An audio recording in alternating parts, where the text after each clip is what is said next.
말씀이 응하게 하미로라 라는 제목으로 하나님 말씀 증거하겠습니다. 하나님의 뜻과 사람의 뜻은 다르죠. 하나님의 뜻은 그런데 반드시 이루어집니다. 우리의 각자의 이 개인의 역사에서도 하나님의 뜻은 이루어집니다. 그리고 우리 또 가문의 이렇게 가족의 역사 가운데도 보면 하나님의 뜻이 이루어지는 것을 우리가 알 수가 있습니다. 그리고 우리나라의 이 역사 가운데서도 보면 하나님께서 예수를 믿는 가운데 이루시는 뜻이 있는 것입니다. 그리고 더 크게 보면 세계 역사 가운데서도 하나님의 이 뜻, 복음의 역사는 이루어지는 것입니다. 그래서 복음이 이렇게 점점 확장되어지고 하고 이 조그만한 우리나라 강원도만한 이 이스라엘에서 복음의 시작이 되고 그리고 이것이 점점 유럽으로 아시아로 또 아프리카로 점점 확장되어서 미국으로 건너가고 또 전 세계로 건너가고 막 이렇게 복음이 하나님의 뜻이 이루어지는 것을 우리는 역사를 통해서 알 수가 있습니다. 오늘도 하나님의 뜻은 이루어지고 있는 것입니다. 오늘 23절에 보니까 군인들이 이제 예수님을 십자가에 못을 박고 있습니다. 그리고 옷을 취하죠. 4깃에 나눠 각각 한 깃씩 얻고 속옷도 취한다. 그런데 이 속옷은 호지 아니하고 통으로 짠 것이다. 이렇게 증언하고 있습니다. 예수님을 십자가에 못 박는 이것도 예언된 일이었고 또 군인들이 옷을 취하는 것도 예언의 한 종류였습니다. 그래서 그것이 다 이루어지고 있는 것입니다. 24절에 보니까 군인들이 서로 말하되 이것을 찢지 말고 누가 얻나 제비 뽑자 하니 이는 성경에 그들이 내 옷을 나누고 내 옷을 제비 뽑나이다 한 것을 응하게 하려 함이라. 하나님께서 이 성경을 통해서 구약 성경을 통해서 메시아가 올 것인데 이 메시아가 십자가에 달릴 것이고 그리고 그 군인들이 옷을 나눠 가질 것이다. 그런데 옷은 찢겨지지 아니할 것이다.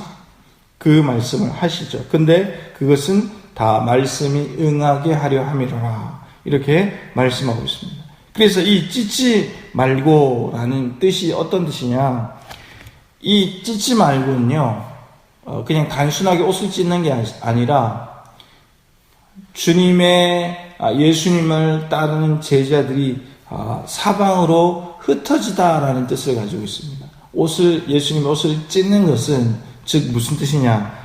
예수님을 따르는 예수님의 제자들, 하나님의 자녀들이 사방으로 이렇게 흩어지지 않는다라는 말입니다. 그런 뜻을 가지고 있죠.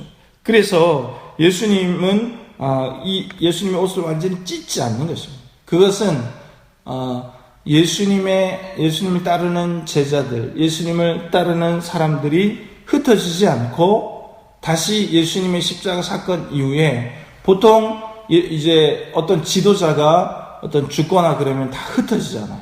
그런데 예수님이 십자가에 달리시고 제자들이 흩어지는 것 같았지만 흩어지지 않습니다. 12명의 이 제자들이 하나님의 사역을 감당하죠. 그래서 전 지역으로, 전 세계로 흩어지면서 복음이 흩어지는 것 같았는데 다시 제자들 뭉쳐서 전 세계적으로 사람들이 복음으로 하나가 되죠. 그래서 찢지 말고 이것은 예수님의 제자들이 흩어져서 그냥 없어져 버리는 것이 아니라 복음의 확장이 일어나는 것입니다. 전 세계적으로 많은 사람들이 예수님을 알게 되는 것입니다. 26절에 보니까 예수님께서 자기의 어머니와 사랑하시는 제자가 곁에 서 있는 것을 보시고 자기 어머니께 말씀하되 여자여 보소서 아들이니다 이렇게 말씀합니다.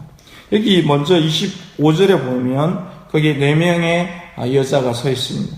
예수님의 그 어머니와 이모와 글로바의 아내 마리아와 막달라 마리아가 서 있었다.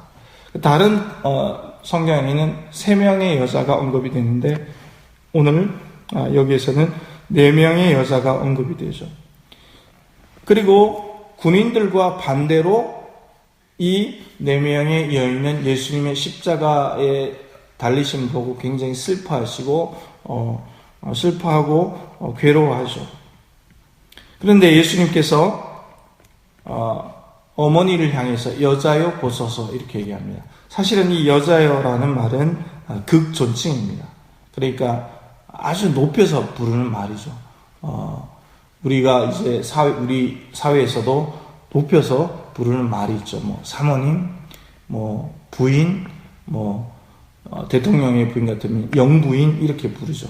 그래서 굉장히 극존칭으로 하는 말입니다. 그래서 여자여 보십시오. 이제 옆에 있는 다른 제자를 향해서 얘기를 하는 겁니다. 이제 내가 이제 십자가에 달려서 나는 죽지만 이 아들이 당신의 아들입니다. 내가 이제 죽어서 나는 떠나가지만 제가 어머니를 못 모시지만 이제 이 아들이 당신의 아들이 되어서 당신을 모실 겁니다. 이렇게 얘기합니다. 그리고 27절에 보니까 그때부터 그 제자가 자기 집에 예수님의 어머니를 모셨다라고 말씀하고 있는 겁니다. 예수님은 이제 십자가의 사역을 감당하시고 더 크게는 죽으시고 부활하시고 승천하시면서 떠나시면서 어머니를 자신의 제자에게 맡기시죠. 그러니까 어머니를 부탁하는 모습이죠. 예수님은 그리고 28절에 보니까 내가 목마르다라고 말씀하시고 그 영혼이 이제 떠나가시는 거죠.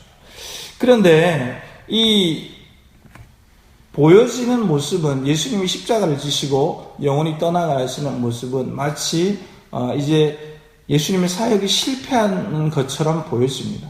그러나 예수님의 영혼이 떠나가시는 것은 예수님께서 그냥 영혼을 뺏기신 게 아닙니다. 사단의 역사에 의해서 그냥 지신 것이 아니라 영혼을 하나님의 그 뜻 가운데 영혼을 내어주신 거죠. 스스로 겸손히 낮아지셔서 영혼을 내어주신 거죠. 뺏기신 게 아니라는 거죠.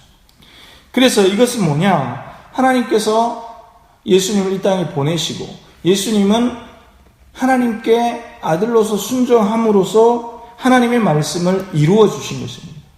모든 순서마다 고비마다 예수님은 하나님의 뜻을 이루어 주신 거죠. 이루어 내신 것이죠. 그래서 하나님의 뜻과 만약에 어떤 인간이 하나님의 뜻을 이루어 드렸다면 실수가 있었을 것입니다. 어려움이 있었을 것입니다. 그러나 예수님은 하나님의 뜻을 잘 받들고 하나님의 뜻을 이루어 내신 것입니다. 우리의 역사는 오늘도 하나님의 뜻 안에 있습니다. 내가 아무것도 아닌 것 같지만 그렇지 않습니다. 하나님은 나라는 사람을 통해서 일하시고 역사하시고 하나님의 뜻을 이루어 가시는 것입니다. 이런 말이 있습니다. 기적은 기대하는 사람에게 나타난다. 이게 무슨 말이냐? 하나님의 기적을 바라보고 하나님의 뜻을 기대하고 하나님의 역사를 믿는 사람에게는 하나님께서 더 크게 역사가 계속 일어난다는 것입니다.